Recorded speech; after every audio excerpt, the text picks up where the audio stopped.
Hello there, my friends. It's so lovely to be connecting with you all again today. Take a nice, deep breath with me, then out. Feels good, doesn't it? Now, I want to ask you something that I've been thinking about a lot lately, and perhaps you have too. Have you ever found yourself looking in the mirror and noticing changes that maybe weren't there just a little while ago?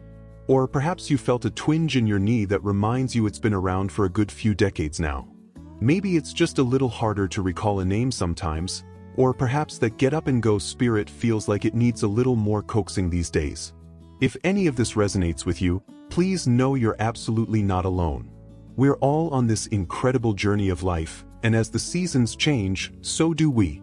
And while there's so much beauty and wisdom that comes with these later years, there are also some, well, let's call them unspoken truths about aging that often get swept under the rug. The kind of things we might notice ourselves but don't always hear discussed openly. That's exactly what I wanted to talk about with you today. Not to bring you down, not at all, but to have an honest, heart-to-heart conversation about some of these realities. Because when we acknowledge them, when we understand them a little better, we're actually empowering ourselves. We can then make choices and take actions that help us navigate these changes with grace, strength, and yes, even joy. Now, I know the title of this video might sound a little direct. The harsh truths about aging that no one talks about. But please believe me, my intention is not to be negative. It's quite the opposite. By shining a light on these often undiscussed aspects of aging, we can prepare ourselves, support each other, and ultimately live fuller, richer lives. Think of it as having a friendly heads-up, a bit of insider knowledge that can help us navigate the road ahead more smoothly. In our time together today, we're going to gently explore a few of these truths. We'll talk about how our bodies might communicate with us in new ways, sometimes with little aches and pains that weren't there before. We'll touch upon how our energy levels can shift, and how we might need to be a little more strategic about how we spend our precious energy. And we'll also delve into the subtle, and sometimes not so subtle, ways our relationships and social circles can evolve as we journey through this stage of life. These aren't always easy topics, I know. But I truly believe that by bringing them into the open, we can feel less isolated in our experiences and more equipped to handle whatever comes our way. We're all in this together, this wonderful, complex, and beautiful experience of growing older. And wouldn't it be better to walk this path with open eyes and a supportive community? So, let's take that first step together, shall we? Let's talk about something that many of us experience, but perhaps don't always voice: the changing landscape of our physical comfort. You know, it's funny. When we were younger, we might have bounced back from a late night or a strenuous activity without a second thought. But as the years go by, our bodies start to have a more, till we say, detailed memory of our past adventures. That little twinge in the back after gardening, the stiffness in the joints on a chilly morning, these can become more frequent companions. It's not about becoming frail or weak, it's simply the natural wear and tear that comes with a life well lived. Think of a beloved old car. It's seen many miles, carried precious cargo, and has a history etched into its very frame. It might need a little more care, a bit more attention to keep running smoothly. Our bodies are much the same. They've carried us through so much, and now they might just need a little extra TLC. The harsh truth here isn't that these changes happen, because they often do, but that sometimes there's an unspoken expectation to just power through, to not complain, to not acknowledge these shifts. But I say, let's be honest with ourselves. It's okay to acknowledge that things might feel a little different. It's okay to say, you know, my knees aren't quite what they used to be.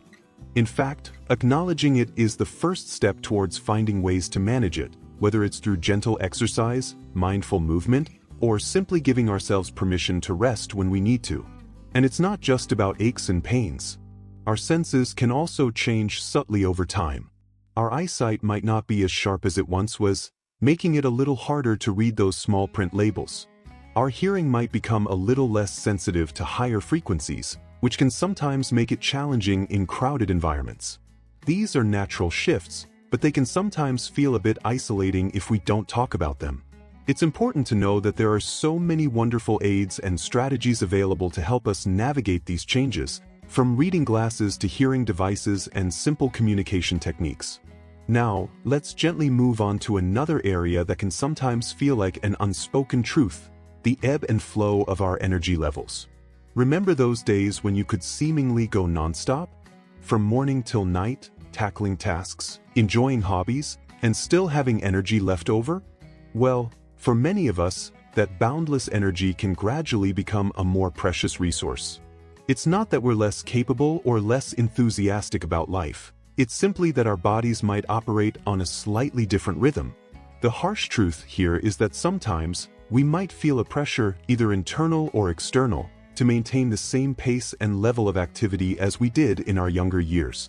We might feel guilty if we need to take a nap in the afternoon, or if we can't quite keep up with the energy levels of younger friends or family members. But think about it this way: a marathon runner doesn't sprint the entire race. They pace themselves, conserving energy for the long haul. Our lives, especially in these wonderful later years, are like a marathon, not a sprint. It's about enjoying the journey, savoring the moments, and using our energy wisely on the things that truly matter to us.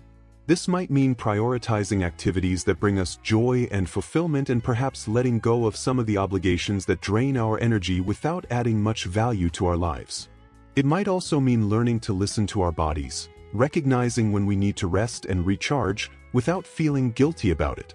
A well-deserved rest isn't a sign of weakness. It's an act of self-care and a way to ensure we have the energy to enjoy the things we love.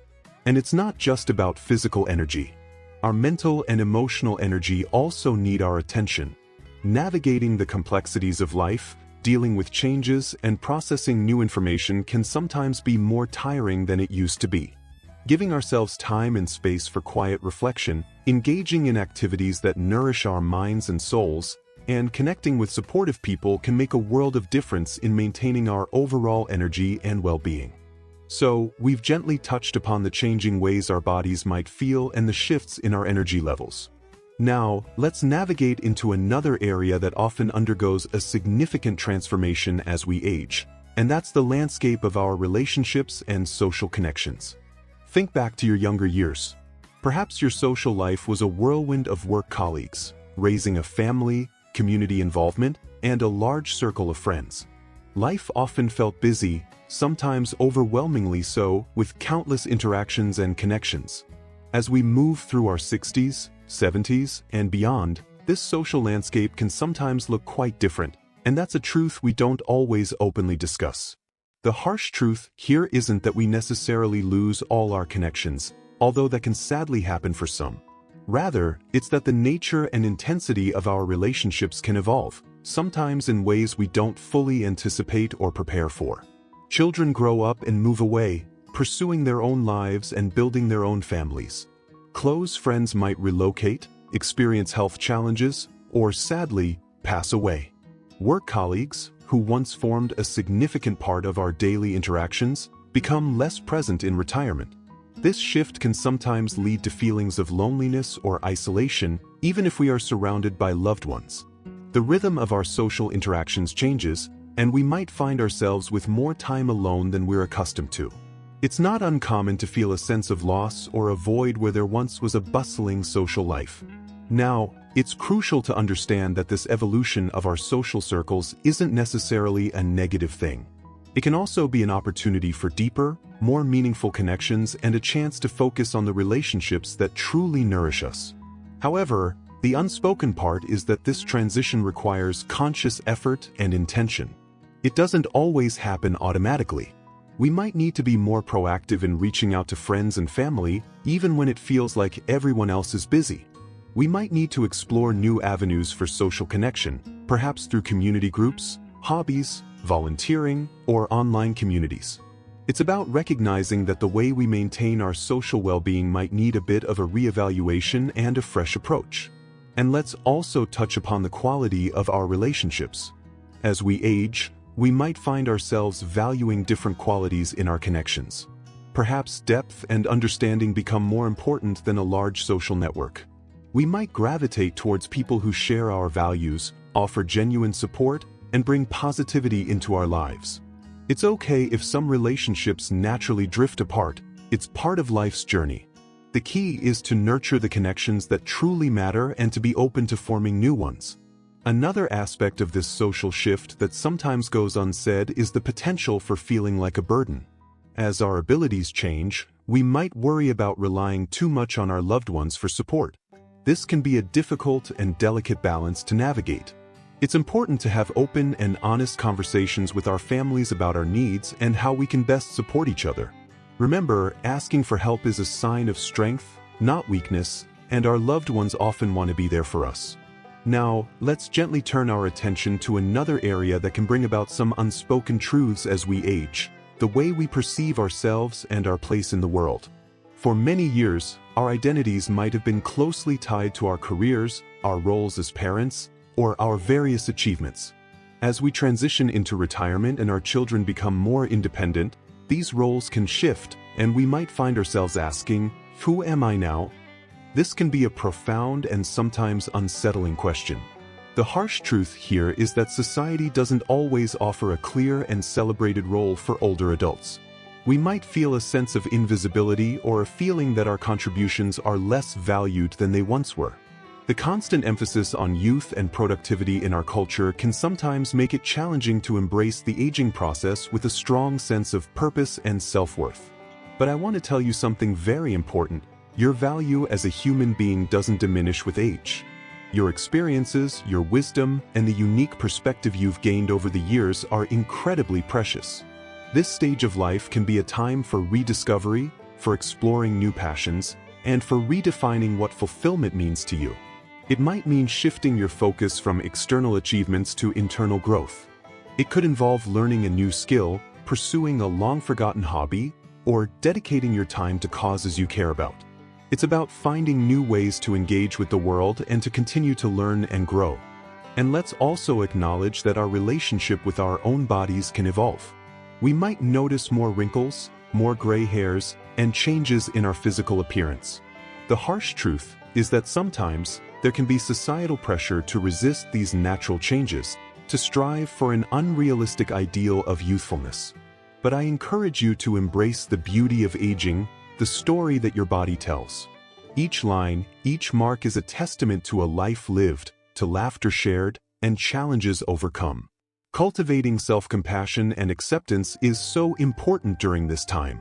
It's about appreciating our bodies for all they have done and continuing to do, rather than focusing on perceived imperfections. It's about nurturing our well-being from the inside out, focusing on our health, our happiness, and our inner peace. Aging is not about decline, it's about transformation. It's a natural and inevitable part of life, and by acknowledging some of these unspoken truths, we can navigate this transformation with greater awareness, resilience, and a deeper appreciation for the richness and complexity of this stage of our journey. Now, let's gently approach a topic that, while often unspoken, is a very real part of the aging experience for many: navigating the complexities of our health and well-being. When we were younger, perhaps we took our health for granted. Aches and pains were temporary, and our bodies seemed to bounce back effortlessly. But as the years advance, our health can become a more prominent focus. We might start attending more doctor's appointments, managing chronic conditions, or simply becoming more aware of the subtle signals our bodies are sending us. The harsh truth here isn't necessarily about the onset of illness, although that is a reality for some. Rather, it's about the ongoing management and maintenance of our health, which can sometimes feel like a full-time job in itself. It involves navigating medications, understanding test results, and making lifestyle adjustments that might not have been necessary in our younger years. This can sometimes feel overwhelming or even isolating. We might feel like our bodies are betraying us, or we might feel frustrated by the limitations that health issues can sometimes impose on our lives. It's not always easy to talk about these challenges openly, perhaps out of a desire not to burden others or a fear of being seen as unwell. But it's so important to remember that you are not alone in this. Many people in our age group are navigating similar health journeys. Sharing our experiences, connecting with others who understand what we're going through, and seeking support from healthcare professionals can make a significant difference. And it's not just about managing illnesses. It's also about proactively taking care of our well-being. This includes making conscious choices about our diet, engaging in regular physical activity that's appropriate for our abilities, and prioritizing our mental and emotional health. These aren't always easy things to do consistently, but they can have a profound impact on our quality of life as we age. Another aspect of health that sometimes goes unmentioned is the emotional toll it can take. Dealing with health challenges can bring about feelings of anxiety, frustration, or even sadness. It's crucial to acknowledge these emotions and to seek support when needed, whether it's from family, friends, or mental health professionals. Taking care of our mental well-being is just as important as taking care of our physical health. Now, as we come towards the end of our conversation today, I want to reiterate that my intention in sharing these harsh truths isn't to paint a negative picture of aging. Quite the opposite. By acknowledging these realities, we can empower ourselves to navigate them with greater awareness, resilience, and a proactive mindset. We talked about the changing landscape of our physical comfort and the importance of listening to our bodies and finding ways to manage any discomfort. We explored the shifts in our energy levels and the need to prioritize and conserve our energy for the things that truly matter. We touched upon the evolution of our relationships and the importance of nurturing meaningful connections and being open to new ones. We also considered the ways our self-perception and our place in the world might evolve and the importance of embracing our wisdom and finding new sources of fulfillment. And finally, we gently discussed the ongoing journey of managing our health and well-being and the importance of seeking support and prioritizing self-care. These aren't always easy conversations, but they are important ones. Because when we break the silence around these unspoken truths, we create space for understanding, for empathy, and for finding solutions together. We remind ourselves that we are not alone in this journey and that there is strength and beauty to be found in every stage of life. Remember, aging is a privilege, a testament to a life lived. It comes with its challenges, yes, but also with immense wisdom, perspective, and the opportunity to truly savor the moments that matter most. By being honest with ourselves and each other about the realities of aging, we can support one another, advocate for our needs, and continue to live vibrant, meaningful lives. I truly hope this conversation has been helpful and has perhaps given you a new perspective on some of these often undiscussed aspects of aging. I would love to hear your thoughts and experiences in the comments below. What resonates with you? What are some of the unspoken truths you've experienced? Sharing your stories can be incredibly valuable for all of us. If you found this video helpful, please give it a thumbs up. And if you'd like to join our community for more honest and supportive conversations about navigating this wonderful stage of life, please consider subscribing to my channel. Thank you so much for spending this time with me today. It's always a privilege to connect with you. Remember to be kind to yourselves, to listen to your bodies, and to cherish every moment. Here's to living our best lives at any age. Until next time, take good care.